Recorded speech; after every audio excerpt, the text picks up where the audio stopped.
वो सब्जेक्ट, वो मजमून जो उन बुनियादों को अपने तज्जिए में लाता है, अपने मुशाहिदे में लाता है, जिन बुनियादों पर उसूल मुरत्तब होते हैं, उसको फलसफा कहते हैं। समझ आ रहा है? जो LGBT वाले कहते हैं ना कि हम भी इंसान हैं, हमें भी हक है, हम अपनी फ्रीडम ऑफ स्पीच और अपनी जिंदगियां बेस करें, तो बेसिकली वो सबसे पहला एरर कहां कर रहे हैं, सबसे पहली गलती कहां कर रहे हैं? वो ऑर्डर जो अज़ल से चलता आ रहा है, उस ऑर्डर में एक डिसऑर्डर जनरेट कर। बिलीवर्स की फंडामेंटल किताब है, नॉन बिलीवर्स की फंडामेंटल मुशाहिदा है, एक्सपोजर, एक्सपीरियंस। इन दोनों के जब फंडामेंटली डिफरेंट हो गए हैं तो इनकी उसूलियात डिफरेंट हो जाएंगी। इसी तरह अगर कोई LGBT की गुफ्तगू आपसे करता है तो आपने उससे पूछना है कि आप क्या गुफ्तगू कर रहे हैं, तो कहेगा I want my fundamental rights of being human.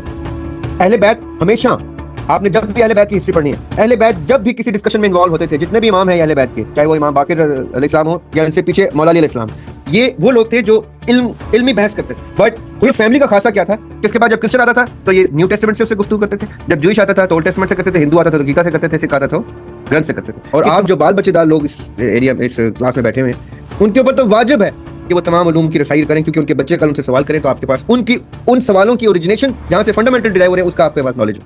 70% Sunni शिया को काफिर कहता है without any evidence, without reading their books. ये कब होता है? जब आप डेमोग्राफिक स्ट्रेटा में अपने आप को किसी ऐसे तबके में प्लेस करते हैं जो सिर्फ लाउड स्पीकर की तरह बकवास करने के ऊपर लगे हुए होते हैं। उनको ये नहीं पता कि वो क्या कह रहे हैं, कंटेंट कहां से आ रहा है, इसके पीछे वेटेज क्या है, इसका इसका इसका फंडामेंटल क्या है, वो रोशनी क्या है जिधर से ये डेफिनेशन अराइज हो रही है। वो अंधे हैं, वो अंधी तकलीद करते हैं। A person who is blind is dependent because he knows that I can not see. अल्लाह ताला ने मुझे बनाया, मुझे अल्लाह ताला ने आखिरत में शायद दुनिया की सबसे ज्यादा ब्राइट आंखें देनी हो। मैं चाहे आखिरत में वो देख सकता हूं जो ये सो कॉल्ड आंखों वाले दुनिया में सारी उम्र नहीं देख सके। ये तो अल्लाह ताला ने उसको ये गिफ्ट दिया, ये ब्लेसिंग दिया कि दुनिया में मैं तुझे इस अजाब, ये जो गंद है दुनिया का, ये मैं तुझे इससे पाक रखता हूं, तुझे इतना ब्लेस करता हूं कि तुझे वो आंखें नहीं देता जो ये गंद देख सके, ये जो लोगों ने मचाया हुआ। तो वो क्या करता है? वो अपने एक स्टिक रखता है सामने, वो अपने स्टिक को अपना गाइड बनाता है। कोई चीज टकराएगी तो मैं वहां से मुड़ जाऊंगा। इसको कहते हैं blind following. Following when there is resistance और when there is a stick. यानी एक ब्लाइंड फॉलोइंग को भी पता है कि रेजिस्टेंस क्या आती है, स्टिक का इस्तेमाल कैसे होते हैं, अंधेरे और रोशनी का फर्क क्या होता है, कि मुझे कुछ दिख नहीं रहा सिवाय उसके जो मुझे महसूस होगा, जो मैं अपने कान से अगर मैं सुन सकता हूं तो सुनूंगा, जो मैं महसूस कर सकता हूं जो। यानी ब्लाइंड फॉलोइंग के भी कोई एथिक्स है। अब ये मेरी बात आपने सारी डिस्कशन कोर्स से सुननी है कि मैं कहां लेके जा रहा हूं। एक क्लासिफिकेशन में रहते हुए दूसरी क्लासिफिकेशन को देखना सबसे पहले रिस्पेक्ट के मेजर्स मांगता है आपसे। आपने रिस्पेक्ट देनी है कि आप किसी को देख रहे हैं तो इज्जत से देखेंगे, उसकी चीज को पढ़ेंगे, समझेंगे, उसकी बात को सुनेंगे, उसके बाद उसी की गुफ्तगू से जवाब देंगे उसको। अपनी कोई चीज नहीं थोपेंगे। एक्सियल एज की मैंने गुफ्तगू की, ये वो फिलोसफर्स थे जिन्होंने, अरिस्टोटल ने कहा उस वक्त दुनिया गोल है। लोगों ने पूछा कैसे? उसने कहा मैंने समंदर में एक कश्ती को देखा, उसका जो बादबान था, द मैस्ट, पहले वो ऐसे करके नमूदार हुआ, करते करते करते करते करते आहिस्ता आहिस्ता वो कश्ती नजर आना शुरू हुई। तो इसका मतलब है किसी गोलाई से कश्ती आ रही थी। 300-400-500 साल ईसा अलैहिस्सलाम के आने से पहले वो शख्स कह रहा है कि दुनिया गोल है, जो बाद में जाके गैलीलियो और कोपरनिकस की बहस से निकलता है कि असल में क्या है तो वैसे क्या है। और आज भी मेरे अपने करीबी जानने वाले हैं कुछ जो कहते हैं दुनिया फ्लैट है, फ्लैट अर्थर एग्जिस्ट करते हैं। अब समझनी है बात मेरी आप। ये रिस्पेक्ट मैंने एक ऐसे शख्स को दी जिसने आज से 2-2.5 हज़ार साल पहले कोई गुफ्तगू की। क्यों? क्योंकि मैंने उसको पढ़ा। मैंने अरिस्टोटल खुद तो इतना कुछ नहीं लिख के गए जितना उनके डिसाइपल लिख के गए। मैंने उनको पढ़ा, सोक्रेटिस को पढ़ा, प्लेटो को पढ़ा, पाइथागोरस को पढ़ा। इन लोगों को जानबूझ के मैंने इनकी चीजें पढ़ी कि ये क्या गुफ्तगू करते थे जो आज तक गूंजती। फिर उसके बाद नीचे आ जाए, लेटर जनरेशन में आ जाए, लेटर एजेस में आ जाए, 1800-1900 के फिलोसफर्स, ये जर्मन फिलोसफर्स थे, इमानुअल कांट, फ्रेडरिक नीचे, हेगल, इन लोगों को पढ़ा। फिर फ्रेंच बर्गसन को पढ़ा। फिर पाकिस्तान में ये हमारे जो फलसफा ज्यादा अरूज पे था इकबाल का, उस फलसफे को पढ़ा। ये सारे फलसफे पढ़े तो मुझे पता चला कि ये सारे फलसफी क्या करते थे, इस तरह के एक डिजिटल रूम में बैठते थे और पूरी दुनिया को एक न्यूट्रल लेंस से देखते थे। और क्या देखते थे कि वो कौन से फंडामेंटल्स हैं, फंडामेंटल्स कौन सी बुनियादें हैं, कौन सी बेसिस हैं जिसके ऊपर लॉज तख्लीक किए जाते हैं, लॉज डिजाइन किए जाते हैं। यानी जैसे मैंने कहा ना, इन्नमल अमालु बिन्नियात, एथिक्स के क्लास में मैंने कहा ये एक लॉ है। आपको याद होगा हमने एथिक्स में इन्नमल अमालु बिन्नियात को भी एक लॉ की तरह ट्रीट किया। तो ये लॉ किस फंडामेंटल से ओरिजिनेट हुआ? The fundamental of the light of Islam, the fundamentals which are mentioned in the books of Islam. This is not a law in the fundamentals of may be some other book, but क्योंकि ये इतना common law है जो पूरी दुनिया जिसको मानती है, कानून यानी कोर्ट्स भी मानती हैं दुनिया की, इसलिए मैंने आपको इस लॉ को आइडेंटिफाई करवाया था। अभी आते हैं आमना हम अब, यानी मैंने आपको जान के ऐसा लॉ एथिक्स में बोला था जो इतना न्यूट्रल हो कि नॉन बिलीवर भी मानता हो कि this is true. If I do not intend to kill someone and someone is murdered out of an accident, I should not be punished for murder because it was an accident. My intent, my intent was not to kill that person. It was out of self-defense or it was an accident. Right? अब इसका मतलब क्या हुआ? अब इसका मतलब क्या हुआ कि मैंने आपको जान के एथिक्स में एक ऐसे लॉ को आइडेंटिफाई कराया जिसमें क्रिश्चियन को भी जो के ऊपर भी लॉ बन के आता है, वो जूश के ऊपर भी आता है, वो नॉन बिलीवर पे भी आता है, वो किसी और बिलीवर पे भी आता है। इसका मतलब है कुछ लॉज ऐसे होंगे जो हर किसी के एथिक्स का हिस्सा होंगे, चाहे वो बिलीवर हो या ना हो, उसको हम यूनिवर्सल लॉ कह सकते हैं। लेकिन इस यूनिवर्सल लॉ की अरबी बताती है इन्नमल आमालु बिन्नियात, कि इसका फंडामेंटल कहीं किसी बिलीवर की किसी किताब से निकला। अब जो सब्जेक्ट, अब सुनिए आपने बात, I am coming to your question Amna, I am coming to your question. जो स्टडी, जो सब्जेक्ट उन फंडामेंटल्स को डिस्कस करता है जिन फंडामेंटल्स के ऊपर उसूल मुरत्तब होते हैं। Now I will say that again in English, the study और the subject which discusses the fundamentals from which laws are derived is called the study of philosophy. The study which discusses the fundamentals from which laws are derived, वो subject, वो मजमून जो उन बुनियादों को अपने तज्जिए में लाता है, अपने मुशाहिदे में लाता है, जिन बुनियादों पर उसूल मुरत्तब होते हैं, उसको फलसफा कहते हैं। अब मिसाल के तौर पे, जी I will keep on repeating in many phrases so that whatever phrase fits your thinking you can acquire that. Now as a subject, as a discipline, आपकी रिपोर्ट्स में एक चीज मुझे बड़ी अच्छी लगी कि आपने बीच में, आप लोगों ने बीच में एथिक्स की डेफिनेशन को 2-3 एंगल से देखा है कि एथिक्स की definition, ethics as a noun क्या है, एथिक्स एज अ वर्ब क्या है, एथिक्स एज अ सब्जेक्ट क्या है। तो अभी मैं आपको बता रहा हूं philosophy as a subject, as a discipline. अच्छा, डिसिप्लिन क्या होता है? पहले मैं रुक जाए, मैं रिपीट करता हूं डेफिनेशन, पहले डिसिप्लिन पे। डिसिप्लिन कहते हैं नज्म को। नज्म क्या होता है? नज्म कहते हैं ऑर्डर को, तरतीब। मिसाल के तौर पे, आप डाइनिंग टेबल पे बैठते हैं तो आप चम्मच के साथ कांटा रखते हैं, छुरी रखते हैं, उसके साथ प्लेट रखते हैं, उसके साथ एक ग्लास रखते हैं।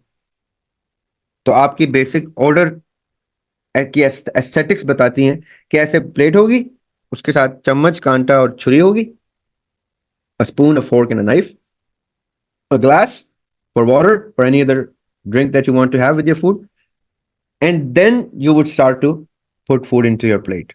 ये बेसिक एक ऑर्डर बताया। जब हम बचपन में स्कूल में यूनिफॉर्म में पहनते हैं तो हम कहते हैं ये शर्ट होगी, उस पर टाई होगी, पैंट्स होंगी, जूते पॉलिश होंगे, बाल सही सेट होंगे, एक हैंकरचीफ होगा बचपन में। तो हमारा एक यूनिफॉर्म का एक नज्म बताया जाता है ताकि सारे के सारे जब असेंबली में खड़े हों तो वो एक ऑर्डर, एक तरतीब में नजर आए कि सब ने यूनिफॉर्म ऐसा पहना हुआ है, सब ने हर चीज उस तरह, उस तरतीब से रखी है जो तरतीब एक सर्टन उसूल के मुताबिक सेट की गई है। जैसे मैंने आपको कहा कि डाइनिंग टेबल के एक एस्थेटिक्स है, मैनरिज्म है, एटिकेट्स है। ये मैनरिज्म की वो फंडामेंटल है जहां से चम्मच कांटा छुरी रखने का लॉ डिराइव किया गया। ये स्कूल की फंडामेंटल से उस स्कूल का यूनिफॉर्म का लॉ डिराइव किया जाता है कि जो टाई नहीं पहनेगा वो असेंबली में नहीं आ सकता, क्योंकि उसने लॉ ब्रीच किया। लॉ कहां से आया? उस फंडामेंटल से जो फंडामेंटल स्कूल ने तय किए हैं अपने बच्चों के यूनिफॉर्मिटी के। इस सारी यूनिफॉर्मिटी को प्रैक्टिस में लाने को डिसिप्लिन कहते हैं, नज्म कहते हैं, ऑर्डर कहते हैं। जब ये एलजीबीटी वाले कहते हैं ना, ये साथ साथ मैं आपको एडिशनल बातें बता रहा हूं ताकि आपके कुछ कॉन्सेप्ट्स वो भी समझ आ जाए आपको। जो एलजीबीटी वाले कहते हैं ना कि हम भी इंसान हैं, हमें भी हक है हम अपनी फ्रीडम ऑफ स्पीच और अपनी जिंदगियां बेस करें, तो बेसिकली वो सबसे पहला एरर कहां कर रहे हैं, सबसे पहली गलती कहां कर रहे हैं? वो ऑर्डर जो अजल से चलता आ रहा है उस ऑर्डर में एक डिसऑर्डर जनरेट कर रहे हैं, उस तरतीब में वायलेशन कर रहे हैं। अब वो बिलीवर की भी तरतीब वही है और नॉन बिलीवर भी की। आइंदा आपने जब भी डिस्कस करना ना एलजीबीटी को, क्योंकि ये आपके बच्चों से इसका ताल्लुक है, आपके बच्चों के बच्चे आगे चल के ये चीजें बहुत कॉमनली देखेंगे, तो आपने उनको एक चीज समझानी है कि बेटे वो क्रिश्चियन हो, जूइश हो, हिंदू हो, एथियस्ट हो, मुसलमान हो, कुछ हो, अगर वो बेसिक ऑर्डर में कोई डिसऑर्डर जनरेट कर रहा है, हलचल जनरेट कर रहा है, तो वो फसाद कर रहा है, वो सोसाइटी में फसाद जनरेट कर रहा है। मैं किसी बिलीफ की बात नहीं कर रहा, किसी रिलीजन की बात नहीं कर रहा।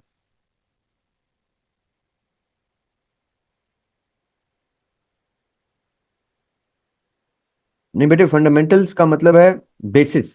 फंडामेंटल का मतलब होता है फाउंडेशन, यानी मैंने एक इमारत खड़ी करनी है तो मैंने उसकी एक बुनियाद बनानी है, उसके ऊपर इमारत खड़ी करनी है। तो जो फंडामेंटल्स एक एथियस्ट के हैं वो क्या है? ला इलाहा। उसका बेसिक फंडामेंटल ये है कि मैं अपने तजुर्बे, तज्जिए, एक्सपीरियंस से सीखूंगा कि ये चीज कैसे हुई है। उसका फंडामेंटल क्या बन गया? तज्जिया, मुशाहिदा। बिलीवर का फंडामेंटल क्या बन गया? Submission, surrender. ये वो फंडामेंटल्स हैं। अब फिलॉसफी क्या करती है? फिलॉसफी उन फंडामेंटल्स को डिस्कस करती है जिससे लॉ डिराइव होते हैं। मिसाल के तौर पे मैं आपको एलजीबीटी का बता रहा हूं कि वो अपनी फ्रीडम ऑफ स्पीच की गुफ्तगू कर रहा है। वो उसका फंडामेंटल राइट क्या है? वो कहते हैं ना हमारे फंडामेंटल राइट्स। फंडामेंटल राइट क्या कह रहा है वो? कि मैं फ्रीडम ऑफ स्पीच और फ्रीडम ऑफ चॉइस की गुफ्तगू कर रहा हूं। I am born free, I should be given the freedom to choose for myself. ये उसके फंडामेंटल्स हैं। इसके एथिक्स से कोई ताल्लुक नहीं, एथिक्स से पहले की गुफ्तगू हो रही है। मैं आपको उसका काउंटर नैरेटिव क्या दे रहा हूं ताकि आप आइंदा अपने बच्चों तक पहुंचाएंगे कि जब कोई शख्स आपसे फंडामेंटल के गुफ्तगू करे तो आप अपना रिलीजन को सामने नहीं रख सकते। ये बात गौर से सुननी है आपने। मैं एक ऐसे इंसान से गुफ्तगू कर रहा हूं जो मेरी दीन की रोशनी से हट के गुफ्तगू कर रहा है मुझसे, तो मुझे पहले उसको रिस्पेक्ट देनी है कि तुम इंसान हो, तुम वाकई में हक रखते हो अपनी राय का, अपनी सोच का, अपने तसव्वुर का। अब तुम जब उस हक को प्रैक्टिस में लाओगे तो तुम कर क्या रहे हो? तुम एक पूरे सिस्टम में हलचल जनरेट कर रहे हो, एक रिपल इफेक्ट जनरेट कर रहे हो, क्योंकि 2-2,500 साल ये और इससे 2-2,500 साल पहले जिसकी तारीख हमारे पास मौजूद है, इन 5,000 सालों में मैन काइंड ने कुछ बेसिक एथिक्स स्टैब्लिश की हैं जिनकी फंडामेंटल्स आ रही हैं नॉन बिलीवर्स की मुशाहिदे से, बिलीवर्स की अपने अकीदे से। और इन दोनों के कॉमन फंडामेंटल्स, दोनों के कॉमन एथिक्स क्या क्या कहते हैं? मिसाल के तौर पे इन्नमल अमालु बिन्नियात, कि अगर मैं किसी को कत्ल करने का इंटेंशन नहीं रखता तो मुझे फांसी की सजा नहीं दी जाएगी, मुझे वो एक्सीडेंट ट्रीट किया जाएगा, या सेल्फ डिफेंस है तो सेल्फ डिफेंस ट्रीट किया जाएगा। राइट? ये सारे मानते हैं, ये नॉन बिलीवर्स भी मानते हैं। इसी तरह नॉन बिलीवर बिलीवर एक चीज पे मुत्तफिक है कि इंसान ने पिछले 5,000 सालों में सिविलाइजेशन ने कुछ ऑर्डर एस्टेब्लिश किया है। Order of what? चम्मच कांटा छुरी, right? Plate.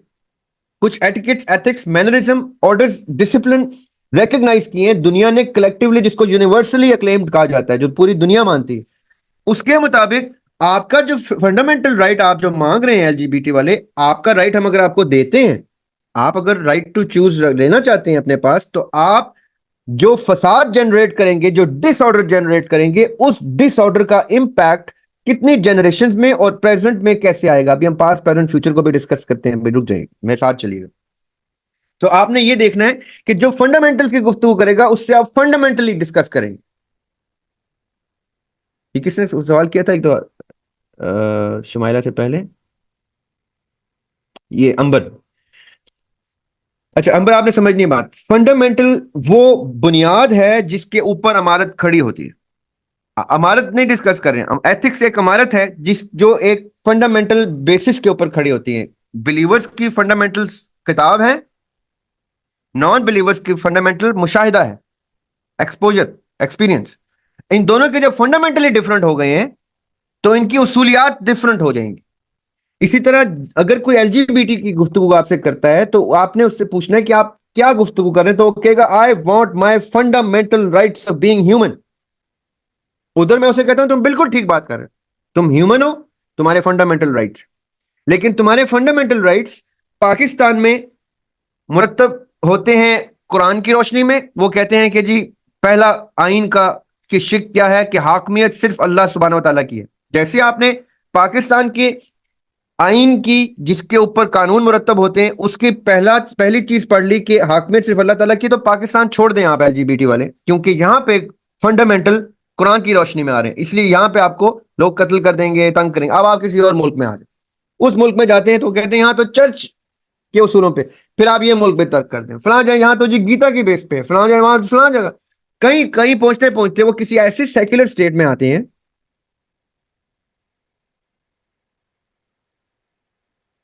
Yes definitely we can have a break in just 5 minutes, 5 minute में जोड़ दें। तो जब आपका बिल मुकाबिल डिस्कशन में अपने फंडामेंटल्स आइडेंटिफाई कराता है आपको कि वो किन फंडामेंटल्स के ऊपर आपसे डिस्कस कर रहा है, जैसे मैंने अभी शाहजेब को कहा कि ये क्योंकि बाकायदा तौर पे प्रैक्टिस करते हैं, लोगों के साथ डिस्कशन में इंडल्ज होते हैं, अदर ब्रदर्स ऑफ फेथ के साथ, क्रिश्चियन ब्रदर्स के साथ, जूइश ब्रदर्स के साथ। He lives in an area where he is in a minority of Muslims, वहां पे इनको नॉन मुस्लिम्स आते हैं और वो उनसे गुफ्तगू करते हैं, ये उनसे जाके गुफ्तगू करते हैं। तो बेसिकली क्या होता है कि उसके फंडामेंटल्स कहां से आ रहे हैं, आपके फंडामेंटल्स कहां से आ रहे हैं, आपने उनको नहीं टकराना कभी। क्यों? क्योंकि वो एक ला हासिल बहस है, unending debate. So what you need to do is know about the fundamentals from which his laws are derived and talk to him from that theology, that concept. What will happen? जो मैंने आपसे पहले कहा कि आका अलैहिस्सलाम ने जब उनको बाइबल के मुताबिक जवाब दिए तो वो कन्विंस हुए। अहले बैत हमेशा, आपने जब भी अहले बैत की हिस्ट्री पढ़नी है, अहले बैत जब भी किसी डिस्कशन में इन्वॉल्व होते थे, जितने भी इमाम हैं अहले बैत के, चाहे वो इमाम बाकिर अलैहिस्सलाम हो या इनसे पीछे मौला अली अलैहिस्सलाम, ये वो लोग थे जो इल्मी बहस करते थे। खुलफा भी इनसे आके इल्म की डिस्कशन करके इनसे जवाब लेते थे कि इस मसले का हल क्या है, तो ये जवाब देते। इनका काम ही ये था बेसिकली, खिलाफत इनका काम नहीं था, खिलाफत इनके ऊपर इन्फोर्स की गई थी। ये अहले तशरीह वाली डिस्कशन हम किसी और टाइम करेंगे जब हम रिलीजन डिस्कस करेंगे। बट इस फैमिली का खासा क्या था कि इसके बाद जब क्रिश्चियन आता था तो ये न्यू टेस्टामेंट से उससे गुफ्तगू करते थे, जब जूइश आता था तो ओल्ड टेस्टामेंट से करते थे, हिंदू आता था तो गीता से करते थे, सिख आता था ग्रंथ से करते थे। कि तुम्हारी किताब एक खूबसूरत किताब है, it's a book of knowledge and wisdom, it's a book of great people और द ग्रेट बीइंग। या ये अल्लाह ताला की किताब है, आसमानी किताब है, तो या ये अल्लाह ताला के बहुत खास लोगों की किताब है। अब आपको मैं ये क्यों बता रहा हूं, जब भी आपने किसी से डिस्कशन करनी है, you need to know, otherwise you say I'm sorry, I'm not equipped to talk to you about this, let me do some homework, let me do some research, I'll come back to you on this। और ये करके इतनी इज्जत नफ्स आपने रखनी है उस वक्त कि आपने अपने आप को ये बताना है कि मैं बी ग्रेड नहीं हो सकता सिर्फ इसलिए कि मुझे पता नहीं है, मैं इल्म हासिल करके आऊंगा, मैं आके इससे गुफ्तगू कर लूँ। और आप जो बाल बच्चेदार लोग इस एरिया में, इस क्लास में बैठे हुए हैं, उनके ऊपर तो वाजिब है कि वो तमाम उलूम की रसाई करें, क्योंकि उनके बच्चे कल उनसे सवाल करें तो आपके पास उन सवालों की ओरिजिनेशन जहां से फंडामेंटल डिराइव हो रहे हैं उसका आपके पास नॉलेज हो। और मैं आपको उसका तरीका भी बता दूंगा। अभी हम नमाज ब्रेक पे जाने लगे हैं, उससे पहले मैं आपको छोटा सा इसको रिकैप करना चाहता हूं ताकि हम वहां से आगे चले। बेसिक डेमोग्राफिक स्ट्रेटा में आपने देखना है आप अपने आप को कहां प्लेस कर रहे हैं। इस कमरे में बैठ के बेसिक डेमोग्राफिक स्ट्रेटा आपको पता चल जाए कि नॉन बिलीवर की फंडामेंटल्स से जो डिराइव होती है डेफिनेशन वो बिलीवर के फंडामेंटल्स से मुख्तलिफ है, हेंस उनके एथिक्स की डेफिनेशन भी डिफरेंट होगी, उनकी मोरालिटी डिफरेंट होगी, उनका सब कुछ डिफरेंट होगा। इस डेमोग्राफिक स्ट्रेटा के बाद हम और आगे चलेंगे अभी इस डिस्कशन के बाद कि पास्ट प्रेजेंट और फ्यूचर की क्लासिफिकेशन कैसे होती है, कि पहले पास्ट का इफेक्ट प्रेजेंट पे क्या आता है, प्रेजेंट का फ्यूचर पे क्या आता है। और इसके बाद हम डिस्कस करेंगे कि इस सारी डिस्कशन में फलसफे की एक तारीफ, एक डेफिनेशन ओरिजिनेट होगी कि फलसफा किसको कहते हैं, फिलोसफी किसे कहते हैं। जैसे मैंने अभी आपको थोड़ा सा बताया कि it's a study of fundamentals from which the laws are derived. खूबसूरत। In ethics session we discuss the ethics is constant but according to definition philosophy ethics. Yes, अब आपने समझते जाना है। फिलोसफी में के सेशन में हमें पता चला कि एथिक्स तो एक कांस्टेंट है ही नहीं, जैसे हम ब्रॉडर पर्सपेक्टिव में आए। अब जब आपका रिलीजन का सेशन होगा उसमें आपको पता चलेगा कि मोरालिटी तो कांस्टेंट होती है रिलीजन में, जो पिछले एथिक्स में क्वेश्चन हो रहे थे यार। डू यू रिमेंबर किसने क्वेश्चन किया था कि मोरालिटी कांस्टेंट होती है? रिलीजन में जाके आपको पता चलेगा कि कौन से रिलीजन की मोरालिटी में कौन से मॉरल्स कांस्टेंट है, कौन से रिलीजन में कौन से मॉरल कांस्टेंट, ये कितने वेरिएबल कांस्टेंट्स हैं और कितने कांस्टेंट वेरिएबल हैं। ये सारी चीजें फलसफे में आपने आगे इस एक आवर की ब्रेक के बाद आपको पता चलेगा कि आप जिंदगी भर लोगों को जिस लेंस से देखते रहे वो कितना बड़ा आप गुनाह करते रहे, और आज के बाद आप दुनिया को कितनी इज्जत से एहतराम से देखेंगे कि अल्लाह ताला की मखलूक है ये। अल्लाह ताला ने बहुत मेहनत से यानी बड़ी लगन से इंसान को तख्लीक किया, मोहब्बत से किया, और हम उनको गाली गलौज, वाजिबुल कत्ल, काफिर और क्या कुछ कहते हैं, जो कि कितना बड़ा गुनाह हम सरजद करते हैं।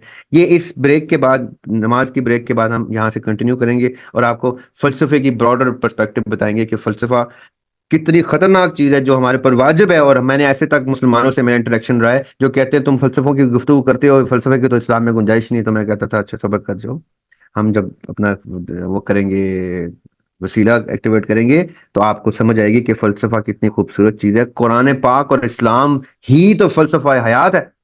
आपने फलसफे को ही नलिफाई कर दिया। फलसफा हयात देता ही कुरान है, मैंने तो फलसफा हयात ही कुरान से डिराइव किया हुआ, तो आपने फलसफे को ही एक नॉन इस्लामिक गुफ्तगू कह दी है, तो बड़ी खतरनाक बात है ये। क्यों? क्योंकि हमारा देखने का नुक्ता नजर मुख्तलिफ था।